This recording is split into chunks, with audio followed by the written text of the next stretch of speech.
CKGSB, China's only not-for-profit independent business school.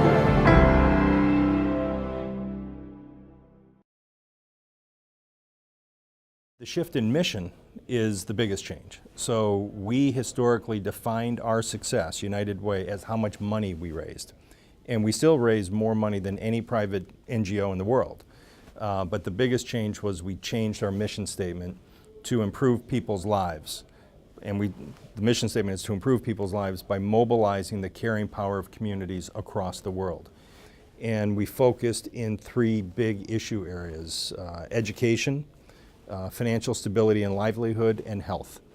And so the big shift was getting all of our 1,800 local United Ways across 41 countries to start focusing on those issues. Secondly, the big change was that we tightened up all of our governance requirements, all of our management requirements, to get ourselves much more tightly managed as a network. And those are big shifts to go through. There's no flexibility as it relates to governance of organizations. So the need to be transparent in your operations and your finances, to be locally operated, to have volunteers and community members involved in your operation. That's consistent across the world. Where there's variability is how these United Ways and our affiliates work on social issues across the world, because economies are different, politics are different, cultures are different, and that one, quite honestly, even though it may look as unwieldy to manage, actually it also allows you to stay close to communities. So you don't try to manage from the center, but you require a certain commitment to operations, and then you let from the bottom come how you respond to issues in one community is very different than the other, and not just from one country to another, but within countries. Cities are very different. And so actually I find our decentralized structure, when it relates to how you respond to human need, actually to be very helpful, as long as you keep the operation and the governance consistent across the network. Measuring results in human development is doable. So when I hear people say you can't do it, that's not true, but in my experience. But what we have to be honest with ourselves about is that it's difficult, and that it takes money and resources to do, the same way that it takes schools and government and businesses resources to measure results. And what you find is a lot of times society doesn't want you spending money on anything other than providing direct service. So I say that. What we've gotten very good at United Way is measuring a project or a program. So there's very clear protocol on what we call logic models, where you can look at an education support program, or a disease prevention program, or a housing program, and you can measure its success predicated on what is it that you're trying to achieve, what's the magnitude of change you're trying to achieve over what period of time, and then you can actually measure that program.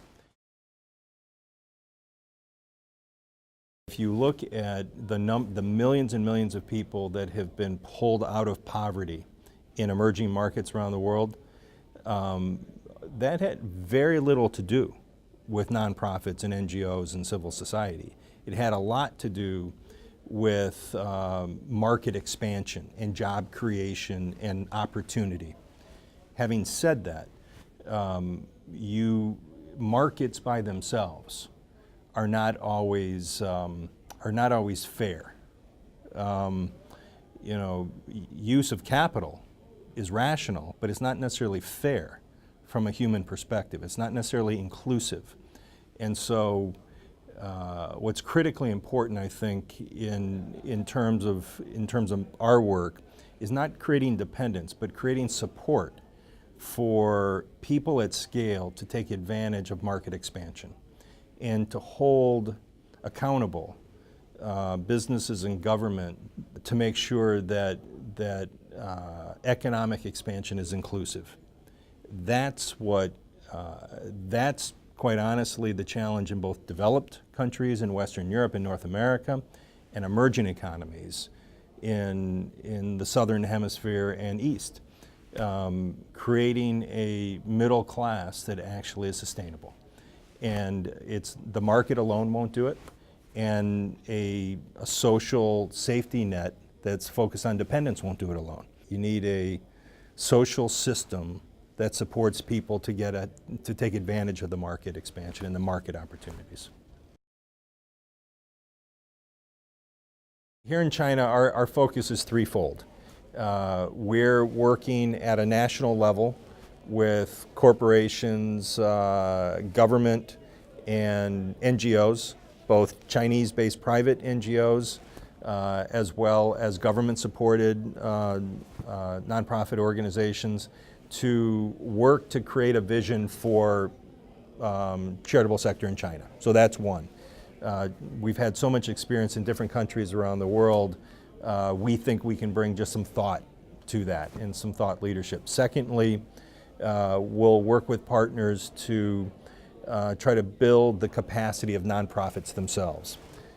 Training in nonprofit management and governance, fundraising, program outcome measurement, so training and capacity building in that area. And then we already have begun to pilot this model of how would you raise money and invest it in projects privately, working with Shanghai Charity Foundation and other private NGOs in Shanghai and corporates to actually apply this model, the United Way model. And we'll do that. We have a strategy to do that in 10 major cities across China. We, for instance, are doing work starting in Shanghai, focused on early childhood development for the youngest children of migrant workers that have moved to Shanghai. So work at a very high level on the future design, work on building capacity of nonprofits, and then actually pilot the approach in different cities across the country. The biggest trend that we see are millennials are going to change the way philanthropy is done. Much more issue-oriented again. My generation turned philanthropy into special interest. If you look at the people, 45 years old to 65 years old, everybody wanted their own foundation. Everybody wanted their special interest. They wanted to support their NGO. If you look at the 20-year-old to 30, 35-year-old, that person is much more, on average, much more issue-oriented. They want to take on the environment. They want to take on trafficking. They want to take on health issues. And I think that's going to change philanthropy. Obviously, technology is going to play a big role in that generation already, but increasingly will connect with each other. And they'll create social movements to deal with causes and issues. And I think institutions like ours and government and others are going to have to work to keep up with the more informal movements that get facilitated by technology, but more importantly are driven by cause. And I personally think that's a great trend, something that the world needs.